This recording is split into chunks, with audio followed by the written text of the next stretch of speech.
Hello तो प्यारे बच्चों, स्वागत है आपका बड़ा भारत एजुकेशन प्लेटफॉर्म पर। देखिए, आज अपन पढ़ने जा रहे हैं पौधे एवं जीव जंतुओं का संरक्षण। पौधे एवं जीव जंतुओं का संरक्षण है, जो कि 8वीं कक्षा का 5th चैप्टर है। तो देखिए, सबसे पहले अपन बात करेंगे कि अपन पेड़ पौधे और जीव जंतुओं का संरक्षण किस प्रकार कर सकते हैं। अरे, हमारे लिए पेड़ पौधे और जीव जंतु काफी महत्वपूर्ण है, और इनका अगर आपको संरक्षण करना है, इनको बचाना है, तो आपको इनको संरक्षण करना पड़ेगा। अब देखिए, जो आपकी जो बुक है उसके अंदर कुछ स्टार्टिंग में कुछ पॉइंट दिए गए हैं, और वो पॉइंट दिए गए हैं राष्ट्रीय उद्यान, वन्य जंतु अभ्यारण्य और जैव मंडल आरक्षित क्षेत्र। अब देखिए, जो मैंने 3 नाम लिए हैं, जो मैंने पहला जो नाम लिया है वो मैंने नाम लिया है राष्ट्रीय उद्यान का। जो मैंने जो पहला नाम लिया है वो लिया है राष्ट्रीय उद्यान, राष्ट्रीय उद्यान का नाम लिया है। जो दूसरा मैंने जो नाम लिया है वो लिया है वन्य जंतु अभ्यारण्य का। किसका नाम लिया है भाई? वन्य जंतु अभ्यारण्य का। और जो मैंने तीसरा जो नाम लिया है वो लिया है जैव मंडल आरक्षित क्षेत्र। जैव मंडल आरक्षित क्षेत्र, ये मैंने 3 नाम लिए हैं। अब ये तीनों का काम क्या है, अर्थात अपन इनको क्यों बनाते हैं, अपन राष्ट्रीय उद्यान क्यों बनाते हैं, अपन वन्य जंतु अभ्यारण्य क्यों बनाते हैं, और जैव मंडल आरक्षित क्षेत्र अपन क्यों बनाते हैं। ठीक है, क्यों बनाते हैं भाई? अपन इनको क्यों बनाते हैं? क्योंकि अपन को जो पेड़ पौधे हैं, पेड़ पौधे, इनको अपन को क्या करना है? संरक्षित करना है। इसीलिए अपन इनको बनाते हैं, जिसका नाम है राष्ट्रीय उद्यान, वन्य जंतु अभ्यारण्य और जैव मंडल आरक्षित क्षेत्र। ठीक है, अब देखिए, जो आपका राष्ट्रीय उद्यान है जिसका नाम है केवलादेव राष्ट्रीय उद्यान, जिसका नाम है भाई केवलादेव राष्ट्रीय उद्यान, उसकी अपन बात करें तो जो केवलादेव राष्ट्रीय उद्यान है वो भरतपुर में है भाई। कहाँ पर है? भरतपुर में। जो केवलादेव राष्ट्रीय उद्यान है, केवलादेव राष्ट्रीय उद्यान, केवलादेव राष्ट्रीय उद्यान, केवलादेव राष्ट्रीय उद्यान जो कि भरतपुर में है। कहाँ पर है भाई? भरतपुर में है। और जो भरतपुर है ये राजस्थान में है। जो भरतपुर है वो कहाँ पर है भाई? राजस्थान में है। अब देखिए, जो केवलादेव राष्ट्रीय उद्यान है इसको एक और नाम से जाना जाता है, जिसका नाम है भरतपुर, भरतपुर पक्षी विहार। पक्षी विहार के नाम से भी केवलादेव राष्ट्रीय उद्यान को जाना जाता है। अब इसको पक्षी विहार के नाम से क्यों जाना जाता है, तो ध्यान से सुनो। देखिए, ये आपका रहा केवलादेव राष्ट्रीय उद्यान, जो कि कहाँ पर है भाई? भरतपुर में है। ये है वो। और ये जो मैंने यहाँ पर ये दूसरा गोला बनाया है, ये है साइबेरिया। साइबेरिया, ठीक है, ये है साइबेरिया। और जो ये गोला है ये है भरतपुर राष्ट्रीय उद्यान, जिसका नाम है भरतपुर पक्षी विहार या केवलादेव राष्ट्रीय उद्यान। अब देखिए, जो साइबेरिया है यहाँ से यहाँ पर एक पक्षी आता है जिसका नाम है सारस पक्षी। अब ये एक पक्षी नहीं होता, ये बहुत सारे पक्षी होते हैं। साइबेरिया से सारस पक्षी आता है केवलादेव राष्ट्रीय उद्यान भरतपुर के अंदर, और ये बहुत सारे होते हैं, और इनको अपन बोलते हैं प्रवासी पक्षी। क्या बोलते हैं भैया अपन इनको प्रवासी पक्षी बोलते हैं। ठीक है, क्यों बोलते हैं प्रवासी पक्षी? तो सुनो, जब साइबेरिया का जो वातावरण है वो प्रतिकूल हो जाता है।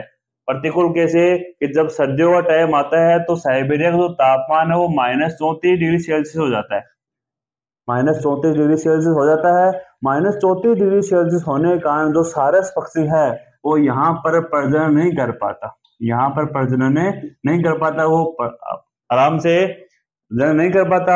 इसलिए वो उड़कर एक लंबी यात्रा के थ्रू कहाँ पर आता है? वो केवलादेव राष्ट्रीय उद्यान भरतपुर में आता है, और यहाँ पर जन्म करता है, अपने चूजों को पालता है, उनको थोड़ा बड़ा करता है, फिर साथ उनको अपने साथ वापस से साइबेरिया ले जाता है।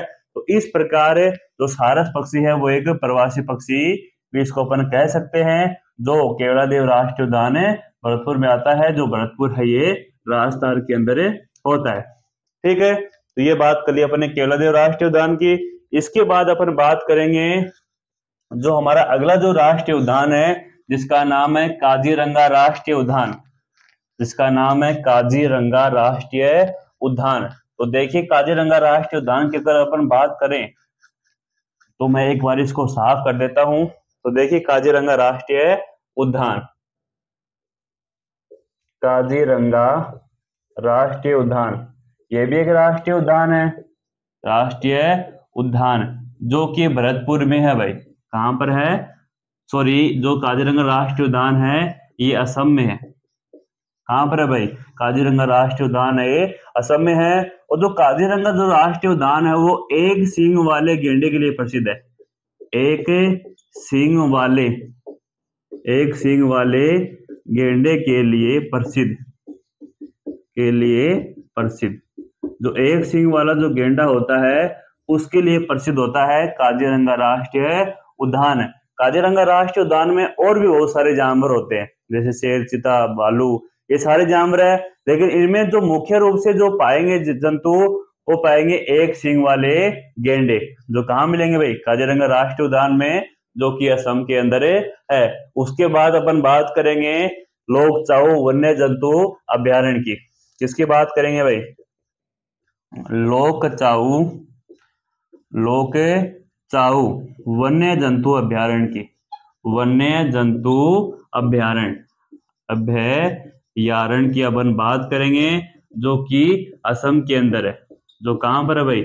असम के अंदर है। यहाँ पर भी बहुत जैव विविधता पाई जाती है और जीव जंतुओं और पेड़ पौधों का संरक्षण किया जाता है। जो जैवमंडल आरक्षित क्षेत्र है, राष्ट्रीय उद्यान है और जो वन्य जंतु अभ्यारण्य है, यहाँ पर पेड़ पौधों और जीव जंतुओं का भरपूर संरक्षण होता है। क्या होता है भाई? भरपूर संरक्षण।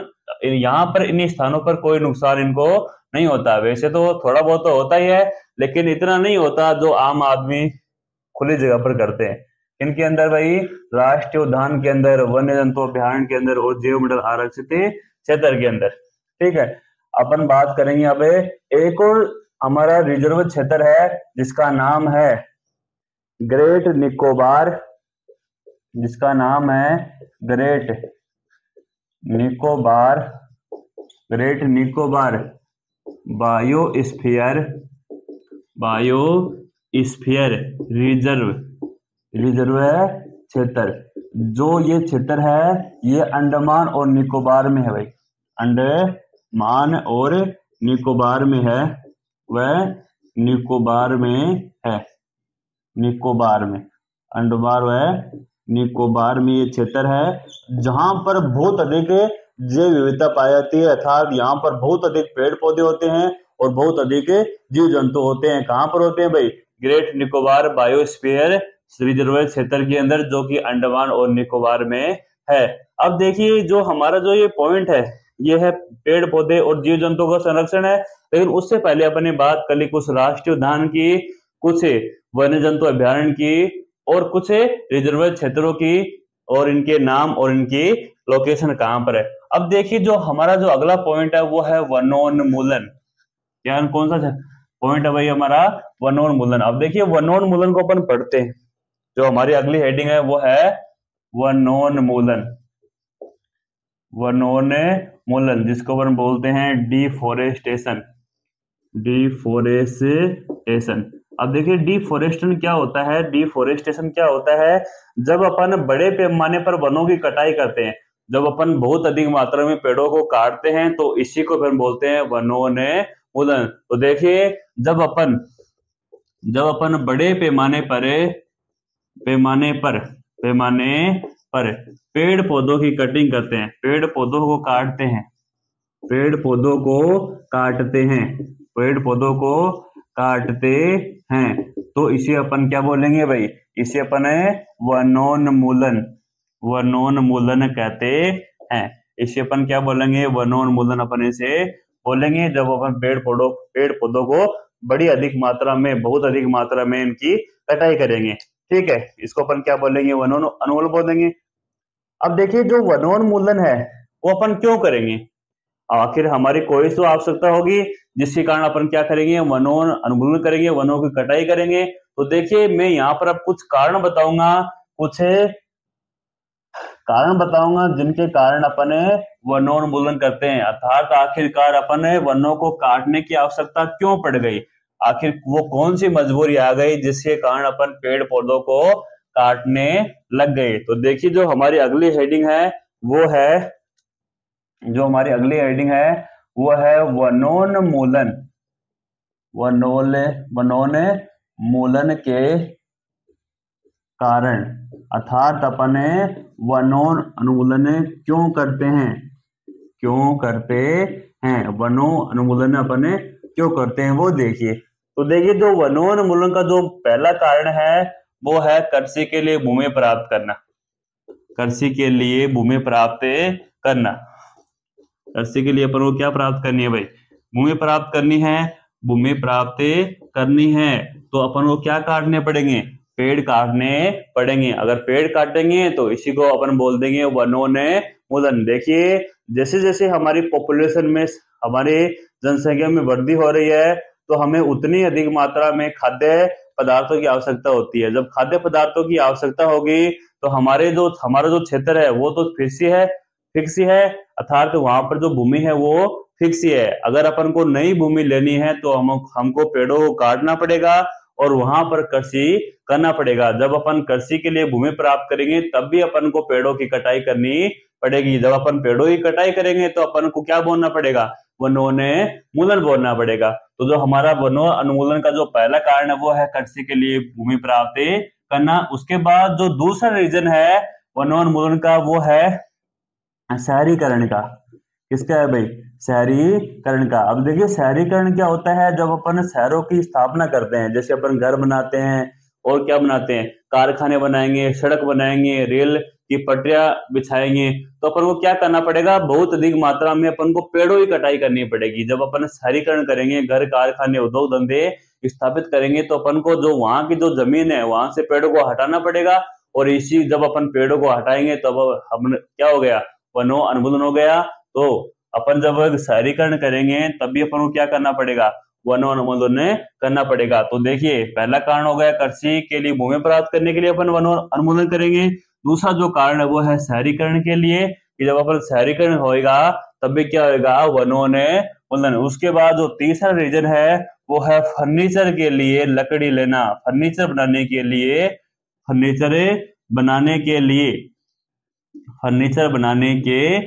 जब अपन फर्नीचर बनाएंगे, जब अपन क्या बनाएंगे भाई, फर्नीचर, जैसे खिड़की, किवाड़, मतलब दरवाजे, जब इन आदि वस्तुओं का जब अपन बनाएंगे, टेबल, कुर्सी, स्टूल, जब इन सभी को बनाएंगे तो अपन को लकड़ी की आवश्यकता पड़ेगी। और जब लकड़ी की आवश्यकता पड़ेगी तो अपन को कहाँ से लेनी पड़ेगी, लकड़ी, पेड़ों से।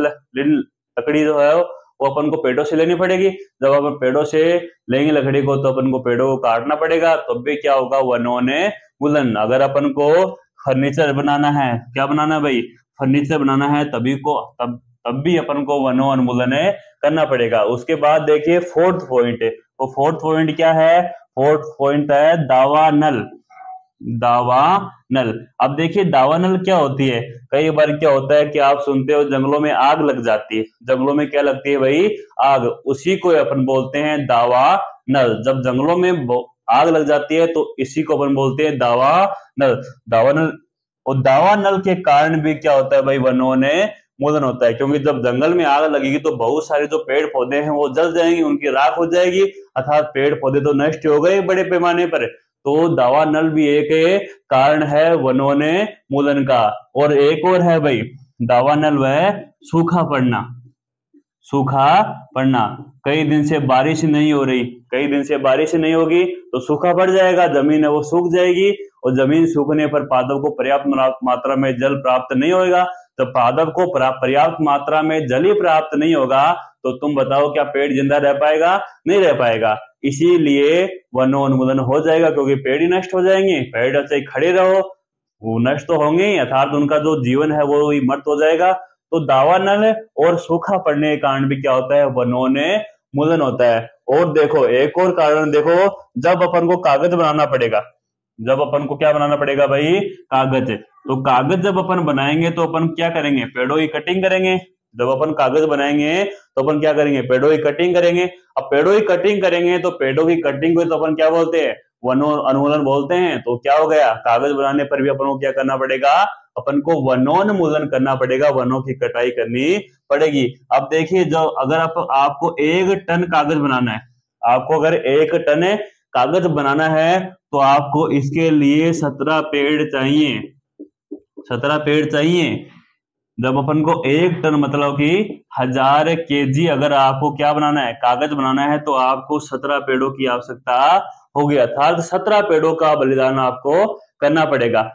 ठीक है, तो ये हो गए भाई हमारे वनो उन्मूलन के कारण, अर्थात अपन वनो उन्मूलन क्यों करते हैं। इसके बाद देखिए, जो हमारा अगला जो पॉइंट है वो है वनो उन्मूलन के परिणाम। जब अपन वनों को काट देंगे, वनों की अंधाधुंध कटाई करेंगे, तो वनों के जो काटने के बाद जो हमारे नुकसान होंगे वातावरण में, वो देखिए कि अपन को कौन कौन से नुकसानों को झेलना पड़ेगा वनों को काटने पर।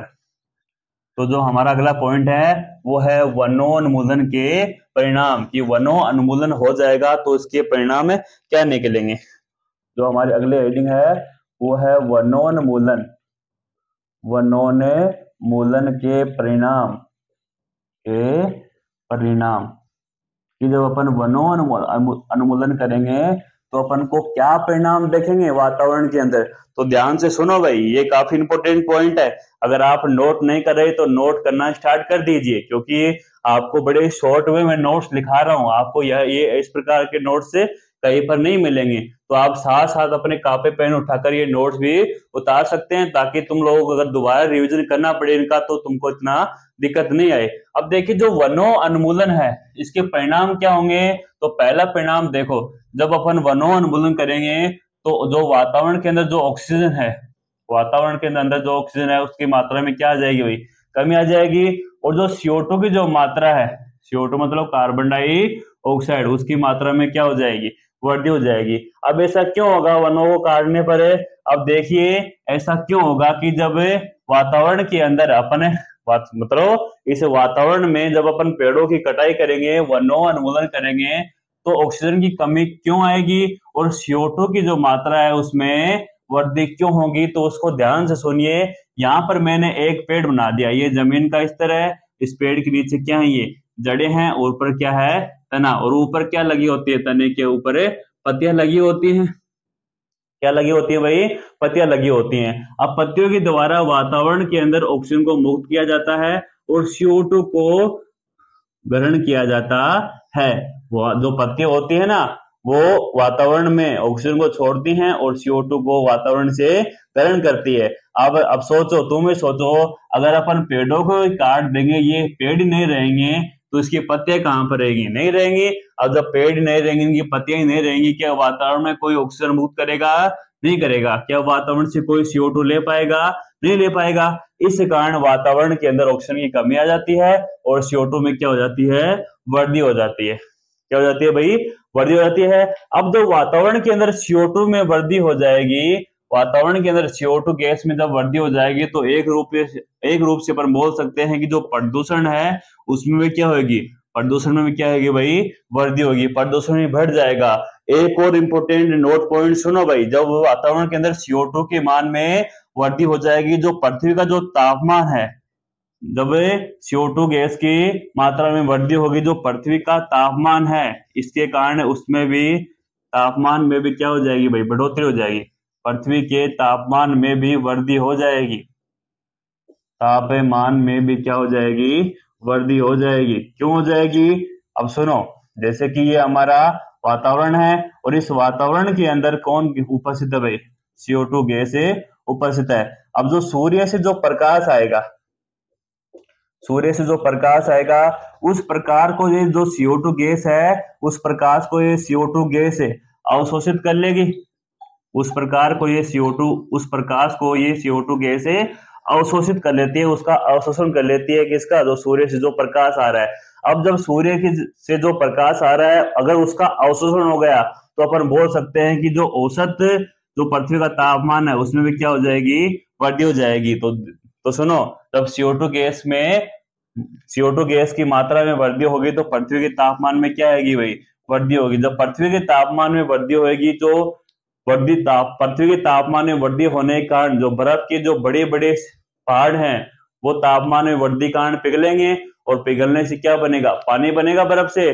जब पानी बनेगा बर्फों से तो नदी नाले बहेंगे और जिसके कारण बाढ़ भी आ सकती है। तो देखो, जब पेड़ पौधे कट जाएंगे तो वातावरण के अंदर ऑक्सीजन की मात्रा में कमी आ जाएगी और CO2 की मात्रा में वृद्धि हो जाएगी। क्यों? क्योंकि पेड़ पौधे होते हैं ऑक्सीजन को छोड़ते हैं और CO2 को ग्रहण करते हैं। तो वातावरण के अंदर वनों उन्मूलन के कारण ऑक्सीजन में कमी आ जाएगी, CO2 में वृद्धि हो जाएगी। जब CO2 में वृद्धि होगी वातावरण के अंदर तो प्रदूषण में वृद्धि हो जाएगी। जब प्रदूषण बढ़ेगा तो ऑब्वियसली हमारा जो स्वास्थ्य है वो भी खराब होएगा। और सुनो, जब प्रदूषण बढ़ेगा लेकिन साथ में जो पृथ्वी का जो तापमान है उसमें वृद्धि आएगी, CO2 वृद्धि होने क्यों होगी? जो प्रकाश आ रहा है उसको है और तापमान बढ़ती है। पृथ्वी के तापमान बढ़ने के कारण जो बर्फ के जो पहाड़ है वो पिघलेंगे, पिघलने से क्या आएगी, बाढ़ें आएंगी, नदी बह जाएंगी। तो ये भी हमारे लिए बड़ी नुकसान की बात। तो देखिए, ये 4 नुकसान हैं वनोन्मूलन के नाम। वनोन्मूलन के नुकसान मैंने हो गए, वनोन्मूलन हो गए भाई नुकसान। इसके बाद देखिए नुकसान है क्या है। जब वनोन्मूलन अपन करते हैं तो आप सब जानते हैं कि जो मड्डा होता है, मड्डा पकड़कर कौन, पेड़ के जड़े को पकड़कर रखती हैं। जब पेड़ पौधों को काटेंगे तो पेड़ पौधों को अगर अपन काटेंगे तो मड्डा अपरदन भी क्या होगा, ज्यादा होगा। मड्डा अपरदन भी क्या होगा भाई, ज्यादा होगा। मिट्टी बह जाएगी, जैसे पानी के साथ बह जाएगी या वायु चलेगी, वायु तो तेज के साथ का क्या हो जाएगा, अपरदन रहेगा। मिट्टी एक स्थान से स्थान पर पहुंच जाएंगी, इसको अपन बोलते हैं मड्डा अपरदन होगा। जब हम की कटेंगे, क्यों कर देंगे, क्योंकि जो होते हैं, जो कौन होते हैं भाई, पेड़, मिट्टी, ये मड्डा को पेड़ों से पकड़ कर रखते हैं। जब अपन पौधों को उखाड़ दिए, जड़ भी समाप्त कर देंगे। अगर अपन जड़ समाप्त कर देंगे तो तेज वायु चलेगी या तेज पानी बहेगा, तो ये पानी के साथ ही और वायु के साथ ये मड्डा बह जाएगी। इसी को अपन बोल देंगे मड्डा अपरदन। तो वनो उन्मूलन के कारण मड्डा अपरदन भी क्या होता है भाई, ज्यादा होता है। अब देखिए, जो जमीन का जो ऊपरी हिस्सा होता है, इसमें जो ऊपर की जो मिट्टी होती है, ऊपर की जो मिट्टी होती है, ऊपर की जो कौन होती है भाई, मिट्टी होती है। ये इसको अपन ह्यूमस बोलते हैं। इसको अपन क्या बोलते हैं, ह्यूमस बोलते हैं, जो कि उपजाऊ होती है। तो मिट्टी की जो ऊपरी सतह होती है उसमें जो मिट्टी होती है उसको अपन ह्यूमस बोलते हैं, जो काफी उपजाऊ होती है। जब पेड़ पौधे कट जाएंगे तो इस मिट्टी का क्या हो जाएगा, यहाँ से अपरदन हो जाएगा। अब जब अपन इसके अंदर कोई बीज डालेंगे तो वो बीज यहाँ पर अंकुरण तो होएगा, उसका थोड़ा बहुत अंकुरण होएगा, हो भी सकता है अंकुरण, उसका अंकुरण हो भी नहीं सकता। दोनों कंडीशन है। अगर अंकुरण होगा तो ज्यादा बढ़ेगा नहीं वो पेड़, और अंकुरण पहली बात तो होगा ही नहीं। क्यों नहीं होगा, क्योंकि इस बीज को जो आवश्यक पोषक तत्व हैं वो इस मृदा से नहीं मिल पाएंगे। कौन सी मृदा से, ह्यूमस से। क्यों, क्योंकि पेड़ पौधों की कटिंग के कारण इस मृदा का अपरदन हो गया, ये मृदा यहाँ से हट गई। अब ये बताओ, अगर किसी स्थान पर कोई बीज अंकुरित नहीं होगा तो वहां पर कोई पेड़ पौधे पनप पाएंगे क्या, नहीं पनप पाएंगे। इसका मतलब ये क्या है कि वहां पर मरुस्थलीकरण हो जाएगा, वहां पर मरुस्थलीकरण हो जाएगा। क्या हो जाएगा भाई, मरुस्थलीकरण हो जाएगा। तो वनो उन्मूलन के कारण मृदा अपरदन होएगा। मृदा अपरदन होने के कारण जो भूमि की जो ऊपरी सतह होती है, जो ऊपरी जो मिट्टी होती है जिसको अपन ह्यूमस बोलते हैं, उसका भी अपरदन हो जाएगा। उस ह्यूमस का अपरदन होने के कारण यहाँ पर कोई बीज है वो अंकुरित नहीं हो पाएगा। जब बीज अंकुरित नहीं हो पाएगा तो वहां पर कोई वनस्पति नहीं उगेगी। इसी को अपन बोल देते हैं मरुस्थलीकरण। तो ये देख लो कौन कौन से परिणाम है वनो उन्मूलन के कारण हो सकते हैं। और सुनो भाई, अभी तो और हैं कि वनो उन्मूलन के कारण क्या क्या परिणाम हो सकते हैं।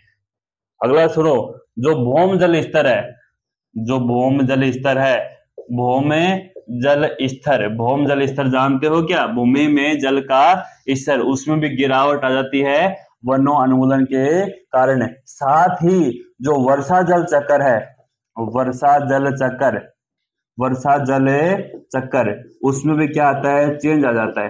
वर्षा जल चक्कर में भी परिवर्तन हो जाता है, कभी वर्षा तेज होती है तो कभी वर्षा होती ही नहीं है। तो इस प्रकार की संभावना कब आएगी? जब वनो अनुमूलन होगा। जब वनो अनुमूलन होगा तभी भूम जल स्तर, भूमि के जल स्तर में कमी आएगी और वर्षा जल चक्र में परिवर्तन होगा। कभी तेज बारिश आएगी, कभी कम बारिश आएगी, कभी सूखा पड़ेगा, कभी अकाल पड़ेगा। तो ये सारी कंडीशन कब आएंगी? जब वनो अनुमूलन होएगा। तब क्या होगा भाई?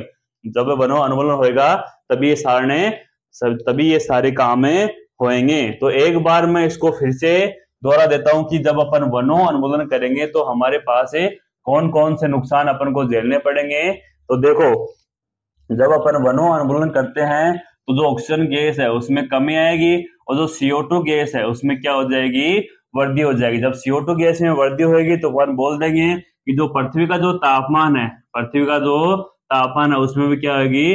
वृद्धि होगी। जब पृथ्वी के तापमान में वृद्धि होगी तो जो बर्फ की जो पहाड़ है वो पिघलेंगे, जिससे क्या आएगी? बाढ़ आएगी। और बाढ़ आने से क्या होगा? मृदा अपरदन होगा। क्या होगा भाई? मृदा अपरदन होगा। जब मृदा अपरदन होएगा इनसे, बाढ़ आने से, और बाढ़ कब आई है? जब अपन ने पेड़ पौधे काट दिए तभी। जब अपन वनो अनुमूलन करें तभी तो हमारे पास बाढ़ आई, और तभी क्या होगा? तभी क्या होगा? मृदा अपरदन होएगा। तो देखो, वनो अनुमूलन के कारण मृदा अपरदन भी होता है। और साथ में क्या होगा भाई? भूम जल स्तर में भी कमी आएगी। भूम जल स्तर में भी क्या आ जाएगी? कमी आ जाएगी। और सुनो, भूम जल स्तर में साथ साथ में इसके साथ साथ जो वर्षा जल चक्कर है उसमें भी क्या आ जाएगा? परिवर्तन हो जाएगा। जो वर्षा जल चक्कर है उसमें भी क्या हो जाएगा? परिवर्तन हो जाएगा। तो इतने नुकसान अपन को वनो अनुमूलन के कारण हो सकते हैं। ठीक है, अगर आपको कुछ समझ में आ रहा है, आपको वीडियो अच्छा लग रहा है तो वीडियो को लाइक कीजिए और चैनल को अवश्य सब्सक्राइब कीजिए, ताकि जो अपन यहाँ पर जो मेहनत कर रहे हैं वो आपको सही टाइम पर उपलब्ध हो सके। अगर आप सब्सक्राइब नहीं करोगे तो जो मैं वीडियो अपलोड करूंगा वो आपके पास सही समय पर नहीं पहुंच पाएगी और आप सही समय पर वो ज्ञान अर्जित नहीं कर पाएंगे। तो इसीलिए आपको चैनल को सब्सक्राइब करना है और बेल आइकन को दबा लेना है, ताकि जो मैं जैसे ही वीडियो अपलोड करूं आपके पास नोटिफिकेशन आ जाए। ठीक है, धन्यवाद।